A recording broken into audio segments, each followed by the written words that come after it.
BSF के inspector की वर्दी को कैप्टन जमशेद ने मुख्तलिफ हिस्सों में ज़ाया किया था, लेकिन पिस्तौल अपने पास ही रखा। जो ढीला ढाला लिबास भी उसे मिला था उसमें पिस्तौल को आसानी से छुपाया जा सकता था।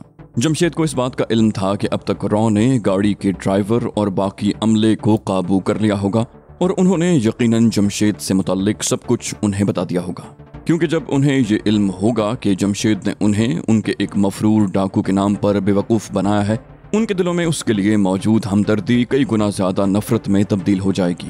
वो जानता था कि रॉ ने अब तक उसका स्केच भी बना लिया होगा, उसके पास मौजूद कपड़ों का भी उन्हें इल्म है और इस एरिया में वो फैलना भी शुरू हो गए होंगे। उसे अब जल्द से जल्द यहाँ से निकलना था। यहाँ एक एक पल उसके लिए खतरात में इजाफा कर रहा था। सरहदी इलाका होने के सबब ऐन मुमकिन था कि यहाँ पहले ही से रॉ और भारत की दूसरी इंटेलिजेंस एजेंसियों ने अपना मजबूत जाल फैला रखा होगा। वो खौफजदा नहीं था, सांप सीढ़ी के इस खेल से लुत्फानंदोज हो रहा था। उसने ज़हनी तौर पर खुद को आइंदा हालात के लिए तैयार कर लिया था। भारतीय इंटेलिजेंस को उसने राजस्थान का तकरीबी तरबियती मरकज तबाह करके ऐसा धचका लगाया था जिससे वो लोग लंबे अरसे तक संभल नहीं सकते थे। अब उसके साथ कुछ भी हो जाता महंगा सौदा नहीं था। उसे अफसोस तब होता अगर वो कुछ किए बगैर दुश्मन के हत्थे चढ़ जाता। गुज़श्ता रोज उसने अगले 24 घंटे का राशन अपने मेदे में स्टोर कर लिया था। वो इस हालत में 2-3 दिन आराम से गुजार सकता था।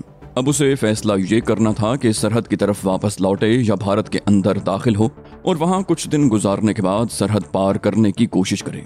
वो पंजाब और राजस्थान के मरकज़े इत्तिसाल पर खड़ा था। इस तरफ की सरहद पर भारतीयों ने खारदार तार की दीवारें तान रखी थी, जिनमें शाम ढलने के बाद करंट दौड़ा दिया जाता था। क्या वो यहाँ से सरहद उबूर कर सकेगा? अगर राजस्थान की तरफ वापस लौटे तो वहाँ भारतीय फौज की पलटूनें अपने बाजू फैलाए उसकी वापसी की मुंतजिर थीं। बिलाखिर उसने खुद को तकदीर और हालात के रहम करम पर छोड़ना ही मुनासिब समझा। उसे उम्मीद थी कि जिस तरह अल्लाह ताला ने उसकी अब तक रहनुमाई और मदद की है, अब भी कोई ना कोई वसीला जरूर पैदा करेंगे। रेलवे लाइन के साथ जहां उसे ड्राइवर ने उतारा था, दूर दूर तक आबादी का नामो निशान दिखाई नहीं दे रहा था। सुबह काज़िब की रोशनियां मशरिक की समत नुमाया हो रही थीं। मगरिब की समत से चलने वाली हल्की हल्की हवा के दोष पर नजदीकी मंदिरों और गुरुद्वारों से कीर्तन और भजन की मिलीजुली आवाजें जमशेद के पर्दा समात से टकराती तो उसे एहसास हो जाता कि शहर यहाँ से ज्यादा दूर नहीं। बहरहाल अभी शहर से बचकर चलना था, लेकिन ये इलाका भी तो महफूज नहीं था।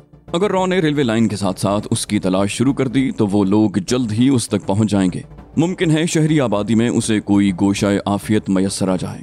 यही सोचकर वो अंदाजे से शहर की समत जाने वाली सड़क के साथ साथ चलने लगा।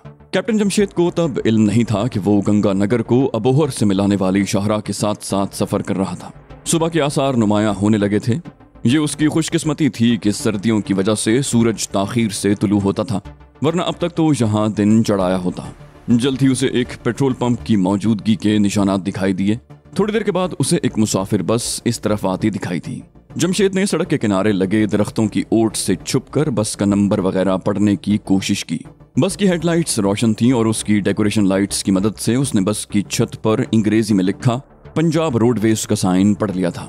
बाकी सब कुछ गुरमुखी और हिंदी जबान में लिखा था जो वो नहीं पढ़ सकता था। बस उससे थोड़े फासले पर रुक गई। ये शायद कोई स्टॉप था, जिसका मतलब यही था कि ये मज़ाफ़ाती इलाका है। जमशेद की ख्वाहिश थी कि किसी तरह उसे इर्द गिर्द के 2-3 देहातों के नाम मालूम हो जाएं जो उसके लिए मदद में आसानी पैदा कर सकते थे। इस इरादे से वो उस तरफ जा रहा था जहां बस रुकी थी और उसमें से 2 मुसाफिर उतरकर सड़क के दूसरी तरफ चल दिए थे। जमशेद ने उनके कुछ दूर जाने का इंतजार किया और थोड़ी देर के बाद वहां पहुंच गया। बस स्टॉप के नजदीक जमीन में लोहे का डंडा गाड़कर एक छोटी सी तख्ती पर कुछ गुरमुखी या हिंदी जबान में लिखा था जो उसके पल्ले न पड़ा। फिर अचानक ही उसकी मुश्किल आसान हो गई। यहाँ से चंद कदम आगे सड़क के किनारे की कंपनी का एडवर्टाइजिंग बोर्ड दिखाई दिया था। नजदीक पहुंचने पर जमशेद की मुराद बर आई। ये मकामी लोकल काउंसिल की तरफ से खाद की सप्लाई के डिपो की तफसील थी जो सूबाई महकमा ज़राअत की तरफ से जारी की गई थी, जिस पर बड़े सलीके और तरतीब से नजदीक के उन इलाकों के नाम लिखे थे जहाँ पर खाद मयसर थी। ये नाम अंग्रेजी, हिंदी और गुरमुखी जबानों में लिखे थे। जमशेद ने खुदा का शुक्र अदा करते हुए 6-7 नाम हिफ्स कर लिए और उनको दोहराता हुआ उस समत चल दिया जिधर से बस इस तरफ आई थी। उसे अब चाय की तलब महसूस हो रही थी, गो कि उतनी ज्यादा भी नहीं जो काबिल बर्दाश्त न हो। महज बेड टी की आदत की वजह से वो चाय की जरूरत महसूस कर रहा था। जमशेद ने सड़क पर चलने की बजाय सड़क किनारे दरख्तों की ओट लेकर चलना ज्यादा मुनासिब जाना और उस तरफ जा रहा था जिधर से बस आई थी। अब उस सड़क के किनारे एक खुला मैदान और उसके साथ कुछ ट्यूबलाइट्स दिखाई दे रही थी। ये इशारा था इस बात का कि इस इलाके में नजदीक ही कोई होटल आ रहा है। ऐसे सफरी होटल उमूमन बसों और ट्रकों के ड्राइवरों के लिए बनाए जाते थे। जमशेद ने चंद लम्हों के लिए रुककर कुछ सोचा, फिर शहर की तरफ जाने की बजाय यहीं किस्मत आजमाई का फैसला किया। उसे ट्यूबलाइट्स के अकब में कुछ ट्रक भी दिखाई दे रहे थे। शायद उनके ड्राइवर इस होटल पर सस्ताने के लिए रुक गए थे। जमशेद ने आगे जाने की बजाय दोबारा वापस जाने का फैसला किया और अब अपनी दानिस्त में वो एक चक्कर काट कर उन ट्रकों के अकब में इस तरह पहुंचना चाहता था कि किसी को उसकी मौजूदगी का इल्म न हो। ये सोचकर उसने अभी चंद कदम ही उठाए थे कि अचानक उसकी नजर सड़क की तरफ उठी और दूसरे ही लम्हे उसके सारे बदन में बिजलियां तड़पने लगीं। सामने सड़क पर एक दूसरे के ताक़ुब में 3-4 जीपें आ रही थीं। जमशेद आसानी से अंदाजा कर सकता था कि मामूल की फौजी ट्रैफिक नहीं बल्कि उसकी तलाश में निकलने वाले शिकारियों का गिरोह था। हैरतअंगेज तौर पर खौफजदा होने की बजाय वो चौकन्ना हो गया, बिल्कुल उस जंगली चीते की तरह जिसको इस बात का एहसास हो जाए कि उसके लिए आगे शिकारियों ने घात लगा रखी है। उसने चौकन्ने चीते की तरह चारों तरफ गर्दन घुमाकर सूरत हाल का जायजा लिया और फिर कदरे झुककर नीम दायरे की सूरत भागता चला गया। बमुश्किल 2 मिनट बाद वो ट्रकों के अकब में पहुंच चुका था। उसे यहाँ से कुछ फासले पर चारपाइयां दिखाई दे रही थीं, जिन पर बैठे ड्राइवर खुशगप्पियों और खाने पीने में मसरूफ थे। एक लम्हे का तवक्कुफ के बगैर वो फ्रूट की पेटियों से लदे एक ट्रक के पिछले हिस्से से उस पर चढ़ा और पलक झपकते ही ट्रक के सर पर बने उस डिब्बे में दाखिल हो गया जिसमें एक फालतू टायर और तरपालें धरी थीं। पतलून में छुपाए पिस्तौल को उसने बिल्कुल फायरिंग की पोजीशन में कर लिया था। ट्रक के ऊपर वाले हिस्से से उसने अपनी नजरें सामने जमा रखी थीं, लेकिन इतना मोहतात जरूर था कि वहां किसी की नजर उस पर न पड़ सके। सामने उसे एक बड़ा सा बरामदे नुमा होटल दिखाई दे रहा था, जिसके आगे बड़े बड़े 6 सीमेंट के चूल्हों पर मुख्तलिफ देगचियां धरी थीं, जिनके पीछे एक सिख पूरी आवाज से टेप लगाए बैठा था। उससे कुछ फासले पर मुख्तलिफ कोनों में चारपाइयां बिछी थीं और उनसे चंद गज दूर 3 ट्रक खड़े थे, जिनमें से एक पर वो सवार था। उस तरफ कदरे अंधेरा था और कोई ट्यूबलाइट नहीं थी। उसकी तवक्कुआत के ऐन मुताबिक चारों जीपें उस होटल के नजदीक रुकी थीं। उन्हें देखकर सिख ने, जो उस ढाबे का मालिक था, टेप बंद कर दी और अपनी गद्दी से नीचे उतर आया। एक जीप से उतरने वाले फौजी ने उसे घेर लिया। बाकी अपनी जीपों में चौकस बैठे थे। उसे कोई आवाज सुनाई नहीं दे रही थी, लेकिन उसने अब ट्रकों के अमले को भी, जो चारपाइयों पर फरोकश था, उनकी तरफ बढ़ते देखा। वो लोग आपस में कुछ सवाल जवाब कर रहे थे। ट्यूबलाइट्स की रोशनियों में उसे सिर्फ सिख दुकानदार और ड्राइवरों के सर नफी में हिलते दिखाई दे रहे थे, जिसका साफ साफ मतलब यही था कि वो लोग उनसे यहाँ आने वालों की नक्लो हरकत दरियाफ्त कर रहे होंगे और उन्हें जवाब नफी में मिल रहा था। जीपों की तादाद 4 थी और हर जीप में 5-5 फौजी मौजूद थे। शायद आने वालों ने उनकी बातों पर यकीन कर लिया था, क्योंकि उसने एक नौजवान ऑफिसर को हाथ से मुख्तलिफ समत इशारे करते देखा। उसके साथ ही जीप स्टार्ट होने लगी और जीप सड़क से उतरकर उस रास्ते पर चल पड़ी जिधर से चलकर वो इस तरफ आया था। जमशेद ने इस शानदार टाइमिंग पर खुदा का शुक्र अदा किया। एक जीप सीधी आगे निकल गई और चौथी सड़क के मुखालिफ समत में घूम गई। वो अपनी दानिश में अब सड़क से उतरने की नीयत बांध रहा था और इस इरादे से उठा ही था कि अचानक ही झुककर दोबारा उसी पोजीशन में वापस आ गया, क्योंकि सामने से ट्रक ड्राइवर और उसका साथी ऊंची आवाज में अनाप शनाप अलापते इस तरफ आते दिखाई दे रहे थे। ड्राइवर ने पगड़ी बांध रखी थी और वो सिख दिखाई दे रहा था, जबकि उसके साथ कंडक्टर एक सरमुंडा यानी मोना नौजवान था। ड्राइवर ने अपनी सीट संभाली, इंजन स्टार्ट हुआ। कैप्टन जमशेद के जिस्म को जोरदार झटका लगा और ट्रक ने रेंगना शुरू किया। हिचकोले खाता वो सड़क तक आया और फिर अपनी पूरी रफ्तार से भागने लगा। जमशेद ने मुस्कुराते हुए खुद को खुदा के रहमो करम पर छोड़ दिया। इसके सिवा और कोई चारा भी नहीं था। इस बात का अंदाजा उसे हो चला था कि ये ट्रक सरहद की तरफ नहीं बल्कि अंदरूने मुल्क जा रहा है। उसकी मंजिल कौन सी है, वो खुद कहाँ है, उसके आगे क्या होने वाला है। जमशेद के पास अपने जहन में उठने वाले इन सवालात का बज़ाहिर कोई जवाब नहीं था। उसने दिल ही दिल में कुरानी आयात का विर्द किया, आइंदा हालात से मुतल्लिक सोचा और फिर खुद को हालात के रहमो करम पर छोड़कर ट्रक के टूल बक्स में ही लंबी तान कर सोने का फैसला कर लिया। उसने अपने नजदीक मौजूद तरपालों को बिछाकर बिस्तर की शक्ल दे ली थी और अपने जिस्म को इस पोजीशन में कर लिया था कि अचानक जोरदार ब्रेक लगने से वो बाहर गिरने की बजाय अंदर ही महफूज पड़ा रहे। सितम ज़रीफ ये हालात पर गौर करता थोड़ी देर के बाद वो नींद की आगोश में समा गया। कैप्टन जमशेद कब तक सोता रहा उसे कतन एहसास ना हो सका, क्योंकि घड़ी की तरफ देखने का तो मौका ही नहीं मिला था। उसकी आंख जोरदार ब्रेक लगने की आवाज और जिस्म को झटका लगने से खुली थी। आसमान शफाफ था, धूप फैल रही थी, जिससे उसने अंदाजा कर लिया कि दिन खासा चढ़ आया है। अचानक ही तूतकार की आवाज ने उसे चौंका दिया। ड्राइवर के किसी के साथ ऊंची आवाज में बोलने की आवाजें सुनाई दे रही थीं। कैप्टन जमशेद ने हिम्मत करके अपना सर टूल बक्स के बराबर किया और आंखें उठाकर बाहर झांका और किसी मैकेनिकी अमल के तहत अपनी पोजीशन पर वापस लौट आया। बाहर का मंजर लर्जा देने वाला था। उसने देखा पुलिस और आर्मी की 2 जीपों ने ट्रक को घेर रखा था। शायद उन्होंने ड्राइवर को कहीं रुकने का इशारा किया था, जिसकी परवाह किए बगैर वो चलता चला गया था, जिस पर उन्होंने ताक़ुब करने के बाद उसे रोका था और अब उनकी आपस में तू तकार हो रही थी। ड्राइवर भी कोई खासा गर्म मिजाज सिख दिखाई दे रहा था। वो पुलिस वालों से ज्यादा गुस्से में बोल रहा था। फरीकैन 5-7 मिनट तक आपस में झगड़ते रहे, जिसके बाद एक गूंजदार आवाज ने जमशेद को एक जबरदस्त जहनी झटके से 2-4 कर दिया। साले को ले चलो हेडक्वार्टर। एक गुस्सीली आवाज सुनाई थी। उसके साथ ही गालम गलोच शुरू हो गई। शायद ड्राइवर उनसे उलझ पड़ा था, जिसे उन्होंने चंद मिनट में ही मार मार कर अधमुआ कर दिया और अब गालिबन पुलिस ही का कोई जवान ड्राइवर की सीट संभाल रहा था। जमशेद के लिए सिवाय खुद को हालात के रहमो करम पर छोड़ने के कोई चारा नहीं था। ट्रक स्टार्ट हुआ तो उसने दोबारा वहां मौजूद सारा अल्लम कलम अपने ऊपर लाद लिया और उसके नीचे इस तरह दबकर लेट रहा जैसे वो भी जानदार की बजाय वैसी ही कोई चीज हो जिस किस्म की चीजें वहां मौजूद थीं। शदीद गर्मी, धूप और जिस्म पर मौजूद कैनवस की चादरों और दूसरे सामान से उसके सारा जिस्म पसीने में डूब चला था, लेकिन उसका अज़्म जवान था। वो अभी तक उसे मामूल की प्रैक्टिस ही समझ रहा था और उसने अपने हवास मुकम्मल बहाल रखे थे। सिर्फ आज़ादाना सांस के लिए उसने कुछ खला छोड़ दिया था, लेकिन उसमें भी ये एहतियात मलहूज़े खातिर रखी थी कि अगर कोई और चढ़कर भी हालात का जायजा ले तो भी बगौर देखने के बाद ही उसे इल्म हो कि इन बेजान अशिया में एक जिंदा इंसान भी मौजूद है। वीआईपी लाउंज के बाहर पार्किंग में भी तिल धरने को जगह नहीं रही थी। लाउंज के अंदर तो आम आदमी के जाने का सवाल ही पैदा नहीं होता था।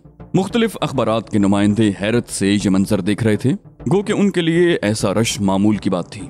लेकिन उमूमन बहुत अहम शख्सियात की आमद पर ही ऐसे मनाजिर देखने को मिलते थे। साईं लोग की मकबूलियत से वो बेखबर तो नहीं थे, लेकिन उसके इस्तकबाल के लिए ऐसे ऐसे लोग खिंचे चले आएंगे इसका अंदाजा उन्हें नहीं था। 8-10 रोज पहले ही साईं लोग भारत यात्रा पर गए थे। उनके इस दौरे का मकसद अपने बुजुर्गों के मज़ारों पर हाजिरी देने के अलावा हजरत शाहजी के सालाना उर्स में शिरकत भी था, जिसके लिए उन्हें हजरत शाहजी के सज्जादा नशीन ने अजमेर शरीफ से खुद दावतनामा अरसाल किया था। और साईं लोग की खुसूसी शख्सियत के पेश नज़र उनके लिए जहाँ वीज़ा वगैरह के हुसूल में कोई मुश्किल पेश नहीं आई थी, वहाँ उन्हें भारतीय हुकूमत की तरफ से भी खुसूसी तौर पर VIP प्रोटोकॉल दिया गया था।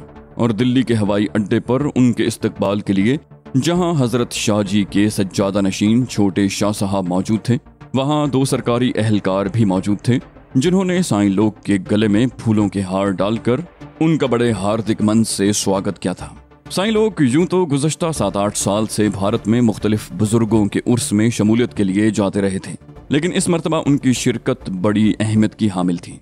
साईं लोग का ताल्लुक मुल्क के एक पसमानदा सरहदी इलाके से था। उनके आबा व अजदाद की मुजरिमाना सरगर्मियों का रिकॉर्ड हुकूमती फाइलों में जाबजा मौजूद था। उनके वालिद मरहूम अपने इलाके के माने हुए डकैत थे और ये सिलसिला नस्ल दर नस्ल इन तक मुंतकिल होता आया था। साईं लोग पर अल्लाह का खुसूसी करम हुआ। उनकी वालिदा का कहना था कि साईं लोग बुजुर्ग बाबा शाह जियोना की दुआ से पैदा हुए थे और कम उम्र में ही अपनी तालीम हासिल करने के लिए शहर भेज दिया गया, जहां स्कूल के ज़माने से ही उनसे मुतल्लिक अजीबोगरीब कहानियां सुनाई देने लगी। साईं लोग के मुतल्लिक नौजवानी ही में इंकिशाफ हो गया कि उनके सर पर किसी बुजुर्ग का साया है और उसी बुजुर्ग के कलम से साईं लोग के वालिद साहब भी अपने गुनाहों से ताइब होकर अब सियासी जिंदगी गुजारने लगे थे। साईं लोग के वालिद की जिंदगी में ये इनकलाब अचानक कैसे आ गया? वो एक खानदानी डाकू से मोअज़्ज़िज़ शहरी और सियासी लीडर कैसे बन गया? रातों रात साईं लोग से मुतल्लिक पुरस्रार दास्तानें नजदीक दूर के गोठ में कैसे पहुंचने लगी? इन सवालात के जवाब तलाश करने की कभी किसी ने ईमानदारी से कोशिश नहीं की। अगर किसी एजेंसी ने अपने किसी अहलकार के जिम्मे ये तफ्तीश लगाई तो उसने बुजदिली से अंट शंट रिपोर्ट लिखकर अपनी गुलू खलासी करवा ली। ये बेचारे भी मजबूर थे। असल में साईं लोग के वालिद ने अचानक ही इतना सियासी और समाजी असर रसूख हासिल कर लिया था कि उस तक पहुंचना, उसके मुताल्लिक कोई भी अहम इत्तला ऊपर तक पहुंचाना खतरे से खाली नहीं रहा था। जब से एक तहकीकाती एजेंसी के 2 इंस्पेक्टरों की यके बाद दीगरे गोठ नाथन में पुरस्कार तरीके से अमवात हुई थी, उसके बाद से दूसरी एजेंसियों के अहलकार कुछ सहम से गए थे। दोनों की मौत से मुतल्लिक हकायक जानने के लिए सरकारी सतह पर जो कमेटी बनाई गई, उसका सरबराह जिस MPA को नाफिज किया गया वो खुद साईं लोग के खानदान का परवरदा था। उसके कई नाजायज धंधे साईं लोग के वालिद के साथ सांझे थे। इस बात का इल्म अव्वल तो किसी को था नहीं। अगर किसी को था भी तो वो कभी अपनी जबान पर एक लफ्ज भी लाने को तैयार न था। नतीजा हस्बे तवक्को निकलता। तहकीकाती कमेटी ने अपनी रिपोर्ट में यही लिखा कि एक इंस्पेक्टर सांप के डसने से और दूसरा किसी गाड़ी के साथ अचानक किसी वीराने में टकराने से मर गए थे। इनकी अमवात इत्तेफाकी और हादसाती थी। जिसका एक्सीडेंट हुआ उस बेचारे से मुतल्लिक किसी ने ये जानने की जहमत ही गवारा न की कि वो जाए हादसा पर क्या लेने गया था, जबकि जाए हादसा गोठ नाथन से 10-12 मील दूर थी और जिस ट्रैक्टर के साथ उसकी मोटरसाइकिल टकराई उसका नंबर वहां मौजूद किसी को भी मालूम नहीं था। जाए वारदात पर मौजूद 5-6 हारियों ने एक ही रटा रटाया बयान दिया कि वो किसी काम से इस तरफ आ रहे थे जब रात के अंधेरे में उन्होंने किसी मोटरसाइकिल सवार को ट्रैक्टर से टकराते देखा। ट्रैक्टर वाला फरार हो गया और मोटरसाइकिल वाले को वो न बचा सके। नजदीकी अस्पताल भी वहां से कम 15 मील दूर था। इसी तरह बेचारा दूसरा इंस्पेक्टर गोठ नाथन के बाहर सहराई इलाके में किसी सांप के डसने से मर गया। इस बात का इल्म किसी को न हो सका कि वो रात के इस पहर अचानक मकामी थाने की इमारत से जहां उसका कयाम था वहां रेतीले मैदान में क्या करने गया था। मकामी थानेदारों ने एक ही बात कही थी कि मरहूम की नक्लो हरकत पर नजर रखना या उसे रोकना उसके फराइज में शामिल नहीं था। मरने वाले एक इंस्पेक्टर ने जो अधूरी सी रिपोर्ट अपने हेडक्वार्टर तक किसी तरह पहुंचाई थी, उसके मुताबिक साईं लोग के वालिद ने एक मकामी लिसानी तंजीम के लीडर से, जिसकी सरगर्मियां हमेशा मशकूक रही हैं, अचानक गहरे मरासिम पैदा कर लिए थे। उन्होंने बड़ी खूबसूरती से प्लान तैयार करके उस पर अमल किया, जिसके मुताबिक नजदीक दूर के देहातों में साईं लोग से मुतल्लिक पुरस्कार दास्तानें फैलाई गईं। मौके के गवाह पैदा किए गए।